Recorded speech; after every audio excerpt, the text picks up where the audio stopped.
everybody. Welcome back to Shannon's Lumber Industry Update. We're on to, what is this, episode 91. And it's time for me, sorry, episode 92. I can count, I promise. I think. I don't know. It's 9. I'm going to go with 92. Anyway, it's been a while since I've delved into my inbox. I've had several interviews. I had kind of that North Pole seasonal thing going on. And meanwhile, I've had an inbox filling up with messages. So if you sent me a message and wondering if this jerk's ever going to get back to me, well, now I'm going to try. I'm going to at least get started in whittling down what's in my inbox. So I'm going to be talking a little bit about drying lumber in a couple different forms. We're going to highlight a couple of species, specifically Wenge. I'm going to talk about rift and quartered material and wrap things up by just a more general discussion about drying lumber, in general. So as always, if you have questions, please send them into the show. You can email me at lumberupdate@gmail.com, or you can go to lumberupdate.com and there's a contact form you can fill out there that populates a fancy little spreadsheet that I look at from time to time. As always, I do appreciate the support of this show. You can sponsor the show, become a patron by going to patreon.com/lumberupdate. Thank you to everyone, as always, for the help in keeping this show going. Let's dive into some news, right? It's I can't remember if I've spoken about this before. I've had this story kind of in my inbox for a while. I swear I've talked about it on the show before, but I can't find it anywhere. So if I have, you're hearing it again. I get questions a lot about what happens to material that is seized. You know, if it is deemed illegal or was shipped illegal or something like that, it's generally seized at the port. And, you know, there needs to be some reassurance. I hear from people who say, well, how do I know that the lumber that I'm buying, you know, from this guy here in the U.S., it was legal? Generally, if it's already in the country, it's already gone through the inspections and deemed legal, was harvested legally, was harvested sustainably, all that fun stuff. Obviously, that's not always the case. Here in North America, that's a pretty strong case. Within the European Union, there's a pretty strong bet that you can count that it's already passed inspection, because the ports, customs and border control and everything at the ports are examining these things, and they tend to be pretty, shall we say, opportunistic when it comes to seizing material. A lot of material will get held up and will eventually get released because it is deemed to be legal. But let's just say they grab more than they actually need to sometimes. And I think it's not necessarily a criticism. They got to do what they got to do. And it just, when you're on the receiving end of what you know is legal lumber and it gets held up for months at a port and you're paying demurrage fees for it, that's kind of tough to swallow. But, you know, we're going to try to be nice about the whole thing and say that, you know, at least they're capturing things. Well, long story short, once that material has been seized and determined this was illegal, this has violated some regulation, there's a whole process of courts and all that fun stuff. And generally, when it comes out the end, there's this material that's been seized. The one regulation is that material cannot then be resold. It is generally donated to a nonprofit. So this story was passed to me of a school in Georgia that received some of that ipe that was seized coming in from Brazil. Fish and Wildlife seized over 2 tons of ipe, and this stuff was sent on to a school where they're making raised garden beds from it. So it's not like, you know, the end of Raiders of the Lost Ark where the material gets crated up and stuck in a warehouse with the Ark of the Covenant somewhere. Although sometimes I wonder, I feel like there's some mahogany shipments sitting in a warehouse somewhere. But for the most part, once it goes through the long, arduous legal process, years down the line, generally, it does get donated to some kind of nonprofit. And hopefully, when those people receive it, they know what they're getting. They know they're getting genuine mahogany, or in this case, ipe, and how to use it. Ipe is a great exterior wood, so what a great opportunity for these kids to get into gardening and raise garden beds with a bunch of really high quality donated lumber. So there we go. It doesn't always happen that way, but for the most part, that's the intention when this stuff is seized. I got a great story from Kevin. He actually sent me an email from, I think it was the Bangor Times or something, but it was one of those, like, I looked at it for 10 seconds and then a popover came up and denied me access unless I've subscribed. So I found this somewhere else, but there is a plywood mill that is trying to be built in Maine. And I've spoken about this in the past about the difficulty of finding shop grade plywood since the Ukrainian war, and how it would be great if a North American person, company, individual would step up and start making high quality plywood domestically. Well, that's the plan anyway. And there's a guy up in Maine who is in the flooring industry. His name's Charlie Martin, and he has purchased an old millwork house in the Somerset County region around Bangor, and has also bought a Canadian plywood mill and all their machinery and brought all that machinery down to Maine, and he's hoping to set up Maine Plywood USA LLC. Last I heard, there's still some funding that needs to be secured to make all this happen, but he has all the material, all of the machinery, everything he needs to get this plywood mill launched and start producing plywood locally that he can use initially to supply to local Maine demands. But certainly if it goes well, you never know what it could do for New England. But it's just a drop in the bucket, frankly, of what's needed for plywood. But to have an actual mill in Maine could be a major, major boon, and could be a great start, a great start to having better quality domestic plywood. So more power to you, Charlie Martin. Keep it going. I hope to actually visit him next time I'm up in Maine, but a great story. And Kevin, thanks for sharing that with me.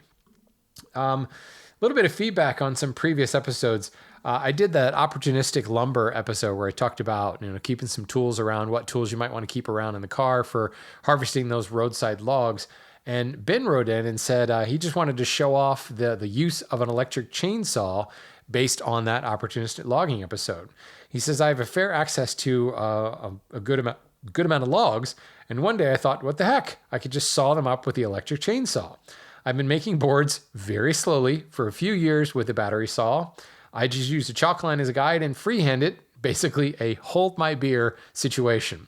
Absolutely love this because it works. I mean, frankly, with that chalk line, you can follow it pretty closely. Are you going to get the absolute perfect line? That like a bandsaw mill or a circular sawmill will produce for you? No, but it's still producing rough sawn lumber. And if you have the capabilities to plane it and mill it later, there's nothing to say that just, freehanding along a chalk line with a chainsaw won't produce some good quality lumber. I don't recommend trying to saw like 4/4 thickness here because you might have to end up removing a little bit more material to get it flat. It makes sense to saw, 10/4, possibly 12/4 thickness, maybe 8/4 thickness, because you may have to remove a little bit more there. So while there may be a little bit more waste in the long run, this is something, with a chainsaw, or in this case, a battery powered chainsaw, you can go a really long way. And actually, the featured image for this episode is an image that Ben sent me that shows his battery-powered chainsaw stuck, buried into a log, making some lumber. So milling your own boards does not have to be, beyond the realm of possibility. If you're like me, where I would love to, I've got macromonas plans, I could make a bandsaw mill, but there's no way my neighborhood covenants would allow for that. Nor do I really have the space in my yard to do that. But chainsaws running every weekend around here in the summer. There's nothing to say I can't pull out a chainsaw and mill up some lumber, either with an Alaskan mill or just freehanding it along a chalk line like Ben has just told us is possible. Bart wrote in with a question about the reclaimed lumber episode. He said, I'm enjoying your current, quote, season of reclaimed and urban lumber. One question came to mind after listening is, how do these reclaimed boards affect tool degradation? I would think previously I'd applied finishes, metal, and wrought would have some effect. I'm just not sure how much, and is it worth considering? So certainly the metal is a big deal. That can eat up saw blades, depending on how old it is. The older the metal, generally the softer it tends to be, and it doesn't really affect the saw blades as much, depending on the type of saw blade you're using. If it's a more expensive saw blade with carbide brazed teeth, it's probably not going to affect the softer metal that much. Start getting into stainless steel screws, stainless steel nails, and things like that. That can be a little bit more of an issue. But that's metal detectors and closely examining the board before you do this, or using a bandsaw that's using cheaper blades that, if one gets dulled, it's not the end of the world because you can buy another blade for like $18. Finishes and rot not really affecting the blades as far as like degrading, the sharpness. And what I always say is no matter what you do, you're degrading the sharpness. Just running the saw, you're degrading the sharpness. That's why we learn how to sharpen. So, running a blade over a finished surface, I guess it depends on the type of finish and how old it is and how hard it's become. Maybe that might prematurely dull a blade, but it's not going to damage the blade and it's not going to affect your ability to resharpen it. So certainly there may be exceptions to the rule dependent upon really, really, really thick, really hard, really old finishes. But you also have to ask the question, like, how much of that material will you be running? One of the things we talked about the reclaimed lumber episode is this is a finite resource. It's not like, you come across some tank wood and you've got, truckload after truckload after truckload of this stuff. You're going to have the amount that made up that one tank. And when you run that, you're done. So the real wear and tear on a lot of, is certainly industrial commercial machinery, is the constant running for weeks and weeks and weeks on end. So I don't know that finishing is really going to cause any problems. Rot, certainly, well, that stuff is just softer. That's not really going to cause any issues. There may be excess moisture in it, but anybody who's managing, a machinery anyway knows about rust inhibition and taking care of your tools and things like that. That's really no different than anywhere. If you are dealing with a lot of reclaimed lumber that is sopping wet, it's one of the things that we talked about that reclaimed lumber episode, and how dealing in reclaimed lumber can kind of be like the Wild West, where one person's notion of dry and another person's notion of dry are very different.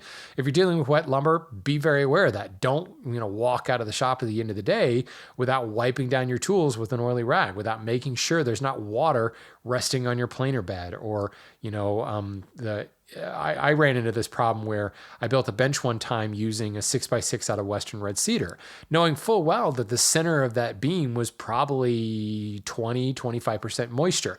Well, I drilled a hole. This was a workbench. I drilled a hole for a holdfast, stuck a holdfast in there and was using it, and left at the end of the day. I came back the next day and my holdfast was rusted into place. Not only had the wood shrunk as it dried, but it transferred all that moisture into the, ferrous material of my holdfast and had a lovely patina of rust all over it. It wasn't so terrible that I couldn't clean it up, but it's something to pay attention to. You're working with wet wood. It's going to leave moisture on all your tools that can rust. So you got to take care of those things. Just something to be aware of. As far as the rotten material itself, it's soft enough that it's not really going to hurt any of your tools. I think it's more of the issue of rust that you have to pay attention to. For the most case, for the average hobbyist, or for the even a lot of industrial or commercial places, like when we talked about in the reclaimed lumber episode, the variety of material you're seeing is such that you're never running that much of one type of material that it's going to cause serious degradation to any of your tools. What it comes down to is just increased tool maintenance. Stay on top of the maintenance and you're not going to have any problems in the long run. So that being said, let's move on to some emails here. Dan sent me this question about drying cookies. He says, when trying to dry limbs for making cookies, I know it's best to fell a tree when it is dormant. By dormant, in case you're not sure what he's talking about there, it's best to fell a tree in any time when the sap isn't rising. So in the fall, late fall, and definitely in the winter. Generally, the dead of winter is the best idea. One can call that tree dormant because the sap is not rising, is not actively, sucking up material. It's not in an active growing phase, but I can't really call it dormant. It is still growing. It is still extracting nutrients and water from the ground. The sap is I guess it's still rising. It's just at a much slower rate, much lower concentrations. The tree's just kind of in a hibernation mode. It's just holding its ground and it's not actively growing at that point. Look at early and late growth rings in any hardwood and you'll see what I mean. That late growth is much denser, usually a lot darker because the material is really closely packed together. You look at your early growth where the tree is growing a lot faster, it's flush with nutrients, it's less dense, it's usually lighter in color. So it's definitely not dormant. He says, what is the moisture difference between a dormant tree versus a growing tree? Here again, we've hit that distinction. Dormant and growing is probably not the right word there. And number two, you talk about getting rid of free moisture by putting the piece on end to let gravity pull that moisture out. How long do the pieces need to be on end to get that free moisture out? So What is the moisture difference between a dormant tree and a growing tree?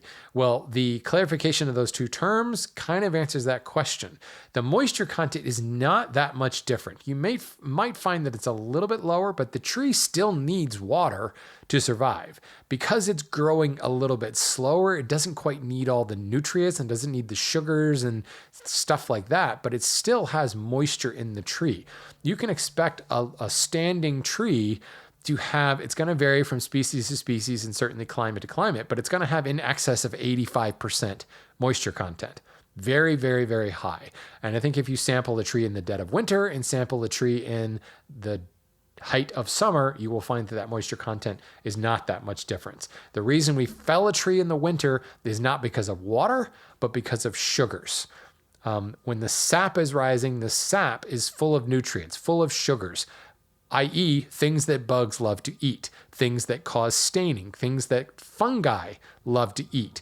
So I had another question about the best time to fell a holly tree. I think I've mentioned in the past, but felling a holly tree must be done in the dead of winter, and you must dry it immediately.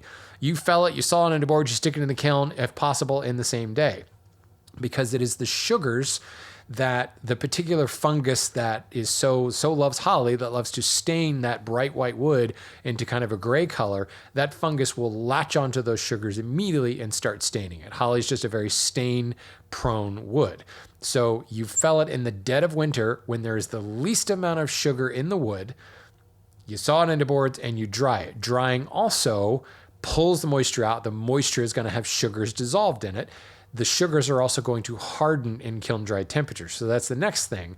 You dry holly and you dry it down below, 6%. You try to get it as low as possible, and then you re-moisturize it, reverse the case hardening process, the last step of any kiln dry process, with really pure water that's not going to have sugars and things that can increase the staining. By dropping it down close to 0%, you're hardening those sugars and making them essentially non-reactive. You're turning that sugary top of the creme brulee under the flame torch into a hard, crunchy outer shell. And that's going to prevent that staining even more. So therein lies the difference, is the sugar, the stuff that the bugs are going to want to eat. If you fell a tree in summer, it's going to rot. Rot is caused by bugs eating wood. It's caused by fungus eating the wood, and various other beasties. If there's no sugar, if the tree is unappetizing, or more importantly, not that it's unappetizing, it's that it's less appetizing than a tree that's maybe next to it that has a higher sugar content, the tree won't rot, or it won't rot as fast. So that's why we're felling them in the winter. It has nothing to do with the moisture. In other words, when it comes to drying the lumber, there's still going to be a significant amount of moisture in that tree, which goes to the second point. Gravity drying, or draining the board, is the best way to put it. Standing that board up on end will just let gravity at 9.8 meters per second pull the water right out. And as far as how long it takes, it will depend upon, the size of the board, the length of the board. But, your average 8-foot board, you're talking like overnight. And what I usually tell people is stand it up, come back the next day, and you'll find a pool of water underneath it. Mop up that pool of water, leave it alone, and come back the next day. You might find another puddle of water under the board. Maybe it'll be less. Mop that up, come back a third day, and you probably won't see a puddle of water under there. But you just keep repeating that process until there's no puddle of water lying under the board that you stood up. Once that's done, you know that the unbound water has just drained out the bottom. The other thing is, when you've got that puddle of water there, it's kind of like when you take a straw and you stick it into your Coke and you put your finger over the top and you pull the straw out. There's still that water clinging in the straw because of the vacuum that you've created. The pressure is not allowed to equalize and let the soda run at the bottom of the straw. Well, the puddle of water under your board has essentially stopped it up and preventing any more water from flowing out. It's kind of closed that off, just in reverse. It's on the bottom instead of on the top. So by cleaning up that puddle of water, you're allowing more moisture to come out. Certainly the moisture will continue to drain. It's just going to drain a lot faster if you take the time to mop up that puddle of water and put it, down on the ground, not sitting in standing water. Because the other thing will happen when a board is sitting in standing water is it will actually absorb that wood through capillary action. Wood is hydrophilic. It loves water. So it's going to soak that water up. So you might actually see the opposite, where if you just leave it in that puddle of water, eventually that puddle of water may go away, but it probably didn't evaporate. It was reabsorbed back into that board. So it's important to keep mopping that up and coming back and checking every time you've done it. And it's highly possible that most of the water, if not all the free water, drained on the first day. But by mopping it up, you're allowing some of the stuff that reabsorbed to then drain out. Then you mop it up, and anything that reabsorbed from the second draining drains out a third time. You're just kind of slowly eliminating that amount of water that's kind of in circulation in the board. The bound stuff in the cell walls itself, well, that's why we've got to do kiln drying or longer periods of air drying and things like that. So I hope that helps, Dan. Got a question from George on Wenge. This one kind of makes me laugh, but I wanted to bring it up. He says, I'd like to get some clarification on Wenge. I love the color, and I've seen it used in some beautiful pieces, but I've gotten some wildly different takes on its nature.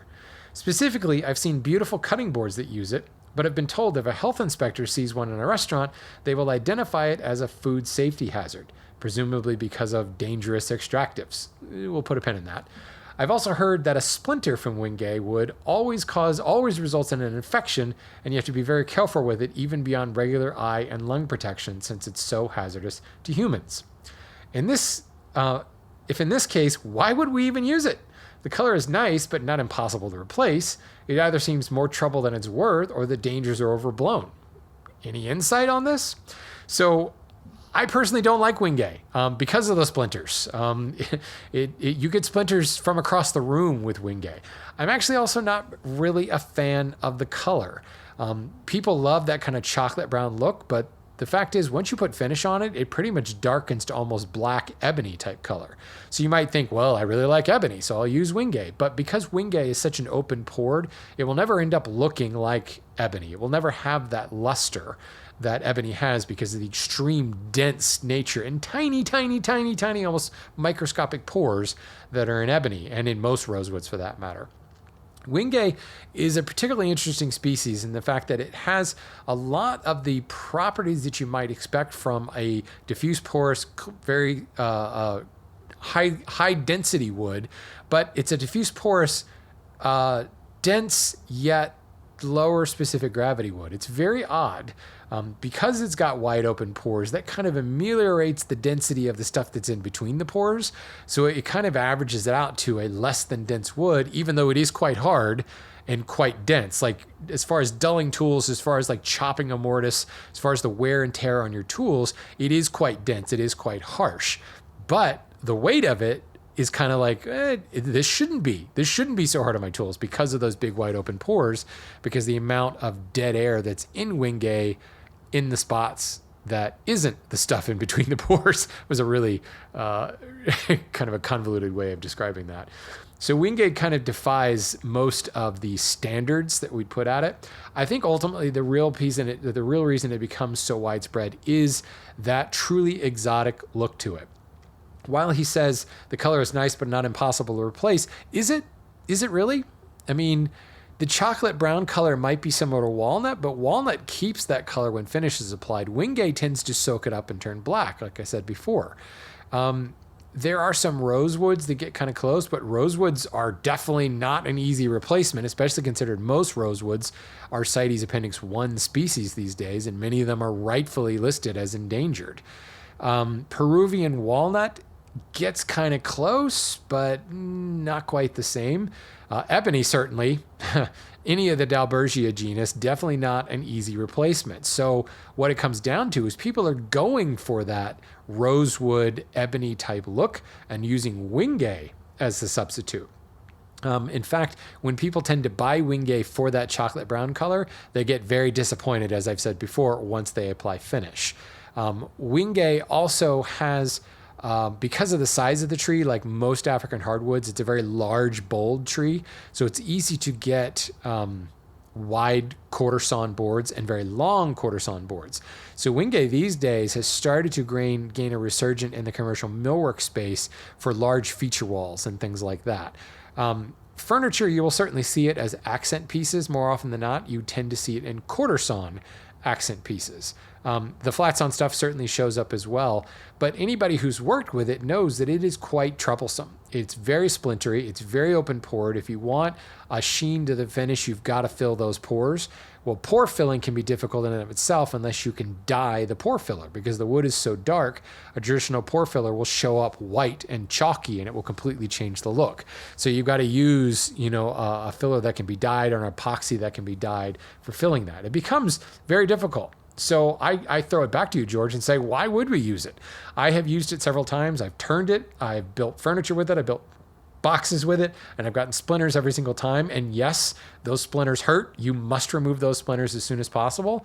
But I also can't really say the same can't be said for a lot of exotic woods. Frankly, a lot of domestic woods. Everybody's going to have different sensitivities to different wood species. But I know, for example, Western red cedar drives me crazy if I get a splinter. I know a lot of people who have the same reaction to Douglas fir, but Douglas fir doesn't bother me in the slightest. I know people who have a strong reaction to cherry splinters. I don't know a lot of people who do not have a reaction to exotics. Cocobolo. Oh, that's a bad one. Just the dust will cause reactions. Wenge, the dust can cause reactions as well. So, I would say the same thing. People that do use Wenge generally are going for the appearance and many times trying to do some kind of ebony replacement because of the extreme dark color that it gets when finished. But I'm with you. I say we don't need it. It's not a species worth keeping around. In fact, I have a 5/4 piece of Wenge that has been in my lumber shed for about 15 years. Have not found a use for it, probably never will find a use for it, but it's a striking wood. And especially a lot of new woodworkers who first start gaining exposure to the world of wood and all the different colors. You go to that Woodcraft or Rockler and you see those small boards of yellow heart and purple heart, and you're thinking, man, that's crazy. And then you see that Wenge and you go, oh my God, it just screams exotic wood. So if you want to make that exotic statement, Wenge is one that immediately comes to mind with a lot of people. So those of you listening, if you've worked with Wenge and you really like it, tell us why. Why do you work with it?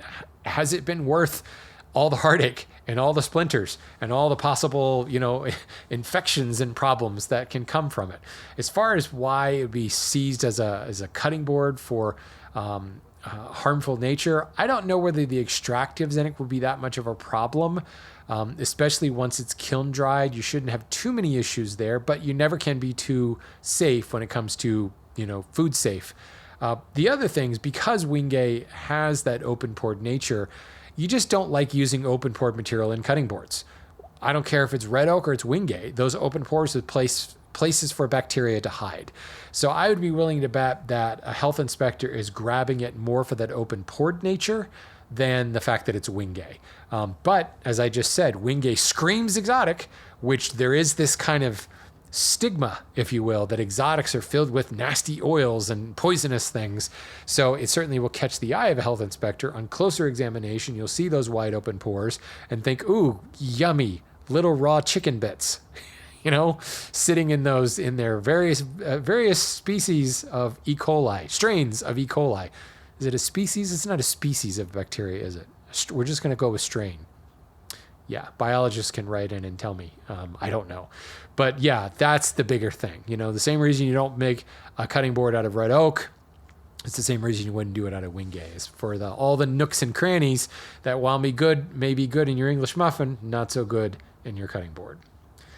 Here's my last question. Sorry. My second to last question. This is from David on rift and quartered material.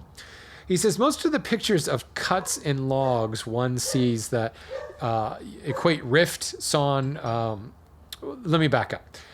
Anytime if you Google like rift and quartered or quarter sawn or rift sawn, you generally will find an image on Google that's the cross section of a log, and it shows how that board was sawn in order to get quartered boards and how to get rift boards. So that's what David's talking about here. When you see pictures of that cross section of a log and how you cut it. So as anytime you see those pictures, you see rift boards are boards that are cut radially from a log, and quarter sawn boards cut from a quarter parallel to the radial axis. So again, think radially, think spokes on a wheel. And if the boards lined up were parallel with those spokes, that's generally how a rift sawn board is sawn. Generally, before people start jumping down my throat, generally, that's how they are sawn radially. Quarter sawn, literally, you take that log, you cut it into quarters, and you cut off that inside face. Then you rotate the board a quarter, and you cut along the next inside face. Then you rotate the board another quarter, and you cut along that inside face, and that's how you get those quarter sawn boards. Ultimately, the difference between a quarter sawn board and a rift sawn board is degrees of growth rings on the end. So a rift sawn board, if the growth rings on the end of the board run anywhere from 30 to 60 degrees, it's considered a rift sawn board. If they're 60 to like 100 maybe, that could be a quarter sawn board. Those regulations have tightened up a little bit. I can't even really call them regulations. That classification has tightened up quite a bit lately, especially because there are certain species like white oak that will display quarter sawn ray fleck quite readily. And it's almost like flipping a switch. When you go from like 76 to 75 degrees, suddenly the ray fleck is gone. While other species like red oak may not show the ray fleck quite as readily, other wide open pored like ash, things like that, hickory, will show very little ray fleck, and you can push the rift sawn look, into the 80s, 80 degrees growth rings to the end. So a lot of that will vary dependent upon the species, and you might find specific classifications per species for the best ray fleck or for the best quarter sawn. And because things like red oak and white oak do show ray fleck pretty readily, oftentimes you've got to go towards the lower end of the spectrum on rift sawn to get a straight grain board without any ray fleck. You've got to get either spot on 45 degrees or closer to 30, or you'll see little bits of ray fleck start to creep into the board. And in the flooring industry, that can be a big deal. Actually, the commercial millwork industry as well, rift, white oak, and red oak have become incredibly popular to the point where the prices are actually more expensive for rift than they are quartered now, because it does require a very, very small window to get that red and white oak board to not present ray fleck. So what David has to say here, apologize, David, for interrupting. I just wanted to give a little definition there. What David is saying is, I don't understand how the resulting faces, let me just read what he said here. So if the rift sawn boards are cut radially and the quarter sawn boards are cut from that quarter, the resulting faces of the boards wouldn't be called quarter sawn for anything with growth rings, wouldn't be called quarter sawn for anything with growth rings perpendicular to the face. At least the middle ones, both quarter and rift, are likely to do that, as the flat sawn center ones for that matter. But rift sawn, if the growth rings in the board are running approximately diagonal, 30 to 60 degrees through the board, it seems that in practical use of terms, rift sawn logs yield solely quarter sawn boards. It does seem confusing, and I would appreciate anything you could do to shed light on this. If you are completely lost by this, go Google quarter sawn, or how do you make quarter sawn? How do you make rift sawn? Look at those images I'm talking about. If you look at a board that is radially sawn and you look at the growth rings on those boards, it looks like the growth rings intersect those boards at 90 degrees. So if a rift sawn board is cut from a radial sawn log, wouldn't those rift sawn boards therefore be quarter sawn? Because now your growth rings are intersecting at almost dead on 90 degrees. Here's where this comes in, where I say the radial thing, put a pin in that. Because most of the mills, no, let me correct that. All of the mills that I talk to, now obviously I don't talk to every mill, so you can say most of the mills out there do this. All the mills that I talk to, all the mills that we do business with, all the mills that my domestic buyer who's been in this business almost longer than I've been alive talk to, they don't radial saw anymore. Radially sawing is incredibly wasteful. Very, very low yield, and incredibly time consuming. It's not easily done. Just look at one of those diagrams of a radial sawn board and look at all the dead space around the little diagram, the little square boards, and just imagine trying to do that, rotating a log after every cut, and the carriage that you've got to use to do that, how much material you're losing in the process. Radial sawn is a very inefficient way to do this. So rift sawn boards now don't get sawn that way. They tend to get sawn closer to a quarter sawn method, or they're sawn, flat sawn, and then straight line ripped. So if you flat saw a wide board, you're going to have a center cathedral pattern right up the middle, along like where the pith would be, the center of the bowl. Flanking that will be quartered and rift material.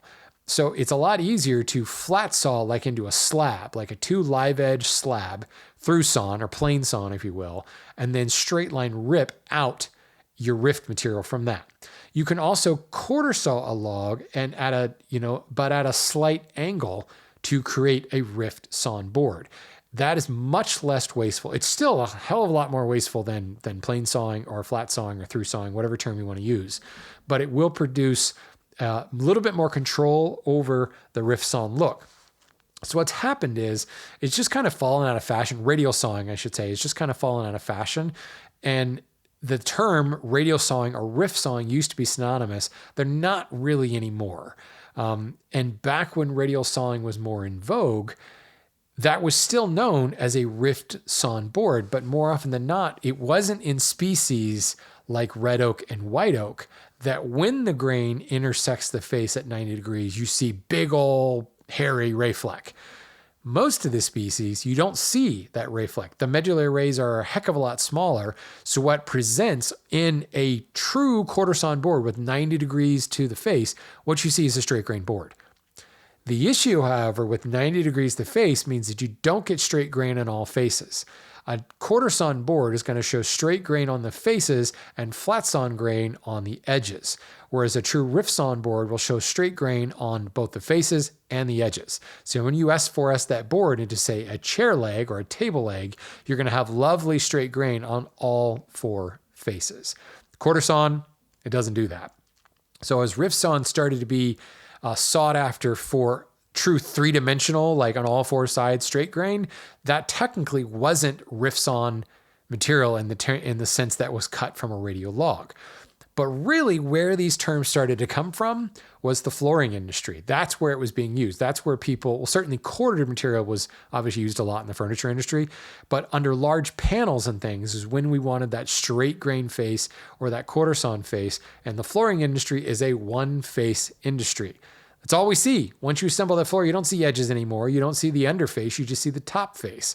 And getting that straight grain look on a floor and that one quarter sawn red oak board with that ray fleck on it sticks out like a sore thumb. Or vice versa, that one perfectly straight grain rift sawn board in amongst the ray fleck floor sticks out like a sore thumb. So the flooring industry wasn't concerned about what was showing up on the edges. So what they were concerned about was that one good face, and that one good face meeting whatever character that is, whether it's rift, whether it's quartered. And you will see flooring grades or flooring products where it can be rift flooring, or it can be quartered flooring, or it can be rift and quartered flooring, where it's a mix of both. And that tends to be the material that's in between, like your quarter boards, your perfect 90-degree intersection boards, that goes into the quartered flooring pile. The perfect 45-degree intersection boards goes into the rift pile. The boards in the 30 to 40 and 50 to 60 and 70 to 80, those go into the rift and quartered pile, and they get sold at a mixed bundle, slightly cheaper price. Whereas the pure rift boards are sold at a premium price, the most premium price these days, and the pure quartered boards are sold at a slightly less premium, but still premium price. So, David, the real answer to your question is radially sawing isn't really done much anymore, and when it was done, it was a different market that wasn't actually looking for what today we think of when we think of rift sawn and quarter sawn. And more importantly, it wasn't just done for red oak and white oak. Really, the only species today that you tend to find sold in rift and quartered cuts, it's very rare to go to a lumberyard and see quarter sawn cherry. There may be some quarter sawn cherry in the pack of 4-quarter cherry, but it's not specifically labeled as quartered cherry or quartered maple or quartered walnut or rift maple, rift walnut. That's stuff that happens in our own workshops downstream. We're not getting it from the lumberyard itself. So hopefully that confused the issue even more, David. I apologize if it did, but yeah, it's one of those artifacts of an older industry. Okay, finally, moving on to my last question here. This is from Eli, and frankly, he's surprised. at how fast his lumber is drying, which is kind of spark. If there is a main segment to this episode, that's what it's going to be. So Eli writes in and says, I'm a 22-year-old woodworker from Illinois. Nice to have some youths in the woodworking world. He says, I'm enjoying listening to your podcast for the last year. Learned a lot from your show and it's improved my woodworking knowledge. That's all I can ask for. Thank you, Eli. I appreciate that. So 2 years ago, Eli says, I was lucky enough to become the new owner of 3 large cherry logs that were left behind when 2 cherry trees were cut down from the back of a Christmas tree farm that I work at during the Christmas season. Stupid cherry trees getting in the way of the Christmas trees. I was still in college at the time, and I wasn't able to take them to get milled until this past August. The guy that milled them for me finished milling them about mid-October. I stacked and stickered them right away, covered them with a tarp, leaving 2 ends open to ensure air movement, and left them to dry. I got a moisture meter for Christmas and proceeded to test the lumber. After testing multiple boards, I was shocked to find out that the average percentage was 16%. I was expecting at least double that amount. I compared that against another moisture meter and got roughly the same numbers. From listening to your show and doing reading on my own, I was prepared to have to wait at least a year per inch for the wood to dry. How dare you, Eli? I have never said that on this show. So I'm confused why the milled lumber is that low after only sitting for about 2.5 months. Is there something I'm missing? Is it possible for the wood to shed moisture that fast? Is it possible that the logs shed moisture while sitting for a year in log form? From everything I've read and listened to, logs don't shed moisture, at least not a lot. The homeowner did take the tree down because large branches were falling out of the tree and he was afraid it was dying. If that's the case, would a dying tree have less moisture to start with? If it is any consolation, I also did not paint the ends of the logs as I wasn't aware of that process at the time. For one of your episodes I listened to, I looked up a table with the average equilibrium moisture content, or EMC, for my location. It listed the EMC for December to be about 15.7%, the same value I got for some of my boards. If those numbers are correct, then, based on my understanding, the wood isn't going to dry any further without putting it in a kiln or bringing it inside the house. All this to say I'm confused. I was expecting to be 30-40%, not that I wanted to be that high, as I'd like to be able to work the wood as soon as possible, but I feel like I'm missing something. He then attached some pictures. I must say, absolutely beautiful lumber. You are a lucky man. So, yeah, he's got 354 board feet of dimensional lumber in cherry. Good stuff. So, Eli, this is a very common misconception. Rules of thumb are just that. They are rules of thumb. And the whole idea of wait a year per inch for your lumber to be dry, I think is a massive myth. I've talked about this in Wood Talk before, and Matt Cremona always laughs because people are like, I can't believe you're using that wood already. When are you going to use that in 2064? And he's just like, most of the stuff is dry and ready to work within 3 months. And that is very true.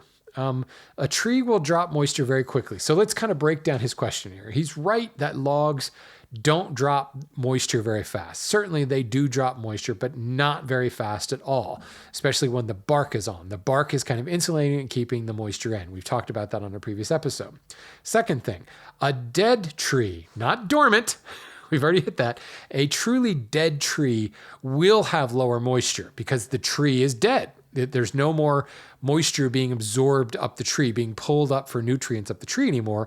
It is dead, and it is gravity draining at that point. Certainly not nearly as much as a board sitting on your garage floor or something like that, but it's going to have a lower moisture content. So that could be a possibility. But honestly, even if we're a perfectly healthy tree, 85-90% moisture when the tree was felled, sat around for a couple of years in log form, and then sawn into boards, you probably would still see a similar moisture content after about 3 months. Now, again, this is going to vary from species to species. It's going to vary from climate to climate. He's in Illinois, which is quite moist. As you could tell, his EMC was 15.7%. My EMC is 12 something. Eli, I never get that exact where I get into tenths of a percent. 16%, round up, that's good enough. This is 12% is about where I am. That's in my shop.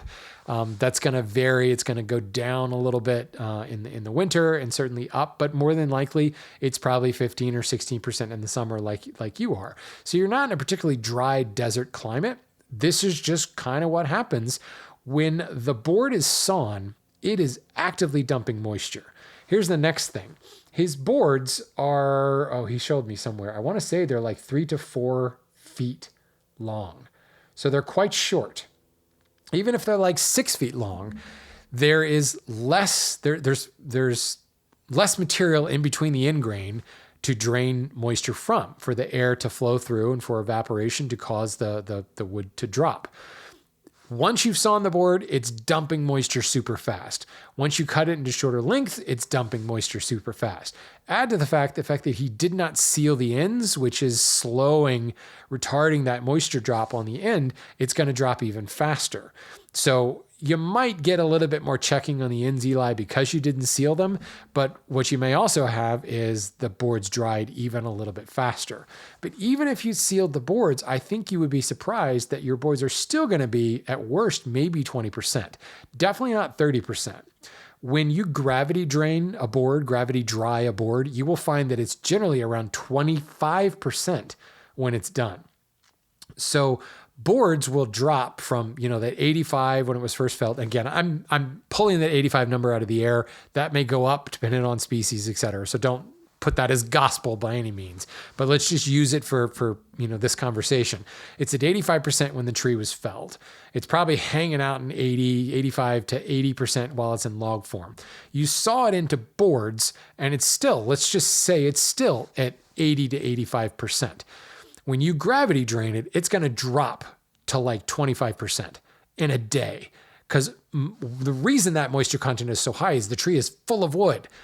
Pick up a truly wet board and pick up a board that is kiln dried, and you will see a massive difference in weight, which is, by the way, how we end up testing a lot of the dryness of a lot of our boards is we will bake them to 0%, weigh it, and then weigh it against the board that has, water in it. That's one of the more accurate ways to determine moisture content.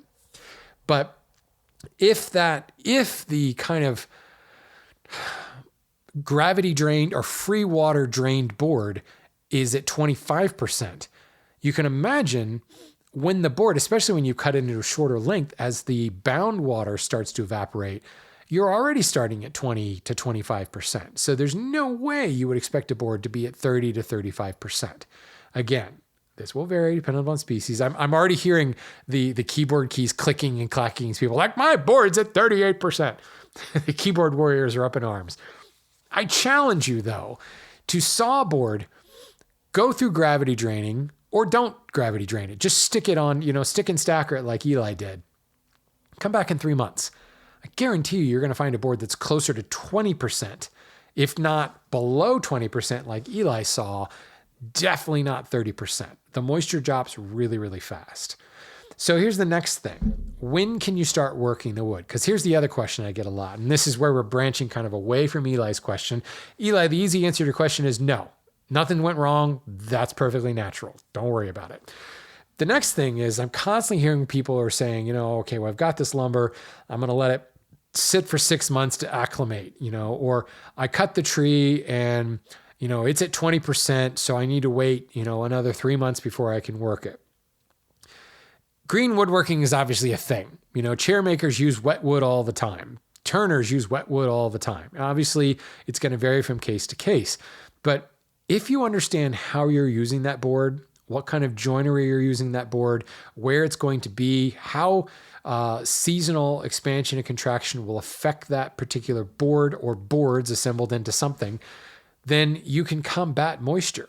If you know that say you're building a table and that your table is going to be fastened to a really, really stout base, or you're going to put like sliding dovetail battens in it or C-channel in the bottom of it, that's going to hold that kind of rigid, not keep it from moving, but keep it from restrain it from bowing. If you know you're going to do that, but you're building in the ability to allow for expansion and contraction, you can work that board quite wet. You can work that board at 20%. Now, the issue you may see is some checking on the ends where it's going to dump moisture a little bit faster and expansion and contraction is going to be a little bit harder to control. But the workbench is a lovely example. If you're building like a Nicholson or a Roubo bench, you can let that top expand and contract all you want. It's not going to affect anything. It may slightly take the legs out of 90 degrees to the floor. As that top expands, those legs will be a more acute angle. As that top shrinks, there'll be a more, is it oblique? I just totally forgot. Greater than 90 degrees, oblique, whatever. You get the idea. There'll be, 92 degrees or 95 degrees to the floor. And as it expands, it'll be 89, 87 degrees to the floor. I throw out the challenge to anybody who spends a bunch of time getting your legs perfectly 90 degrees to the face. Why? When have you ever needed that? I can tell you I've never needed that for anything. Maybe my work is not precise enough. Maybe I'm not a good enough woodworker that I need a 90-degree front face on my bench. But very rarely do we care about that. And you can engineer your solution to allow for expansion and contraction. So working with a board that's 25% moisture content may see a lot more movement. That particular board will certainly move a lot more than one that is already at equilibrium moisture content. But if you can account for that, if you say, okay, this board may shrink 2 inches, but your joinery or whatever your design actually accounts for that movement, then there's no big deal working with it. In fact, you'll find that the wood is a little bit easier to work because of that higher moisture content. You may have to pay attention to checking and things like that, but also applying a finish to it is very much like sealing the ends of a log. It's going to slow that down. Now, there are certainly going to be circumstances where 2 inches of movement would be a major problem based on the joinery. But like a lot of tabletops that are secured via battens or secured with figure 8 fasteners or something like that allow for expansion and contraction, as long as you allow for that amount of expansion and contraction, that range, you can work with a board that's a heck of a lot wetter than the 6 to 8% that is kiln dried. So kiln drying, well, here's the other thing.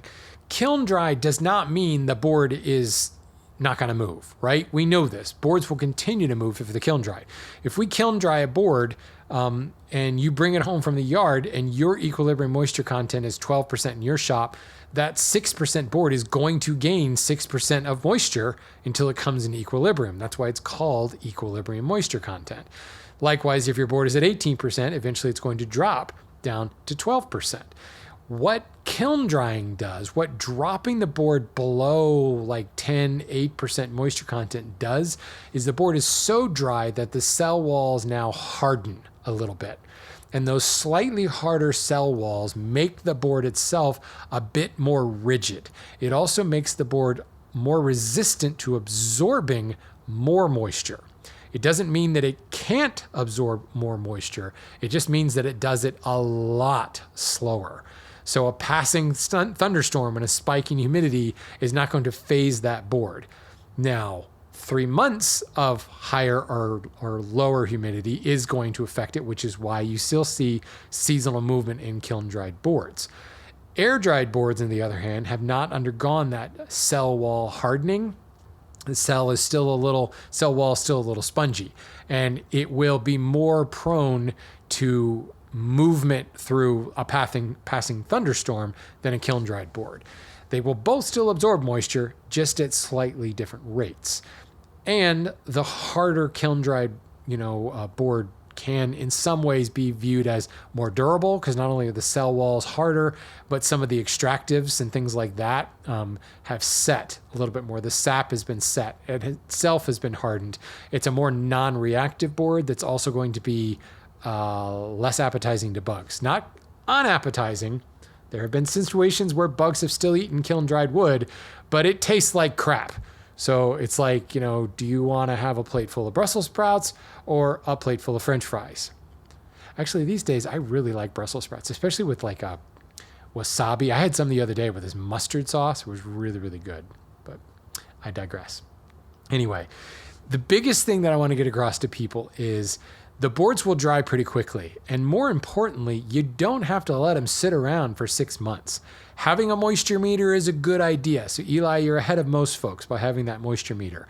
Bringing those boards into your shop and establishing what your equilibrium moisture content is in your shop, just by paying attention to when do those boards stop dropping, When do they drop in moisture content? And then when do they kind of stabilize? That's your EMC. You can feel confident that you can start working those boards. Because frankly, the EMC is not going to be that much different from inside your house than it is inside your shop or something like that. Even if your shop is completely uninsulated, your EMC is still going to be very similar for your region rather than your house.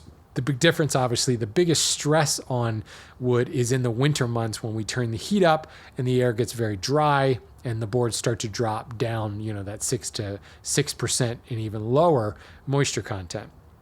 But you'll also find that if your EMC is 16 and it's dropped to 8, that may sound like a lot, but once you start getting that low in moisture content, you'll also discover that the movement starts to slow down quite a bit because there's just not that much moisture in the board. And the dead air in the board, we talked about this earlier with Wenge, those big wide open pores, or red oak with wide open pores, even the small pores of hard maple, they can absorb some of that expansion and contraction, some of that additional moisture and movement that comes with that additional moisture. As the cell walls swell up with additional moisture, they've got room to move into those pores. As the cells shrink, as they lose moisture, those pores just expand open a little bit more. There's a lot more flexibility in the wood than most people think, which is why I say don't ignore wood moisture and wood movement. Just don't be afraid of it.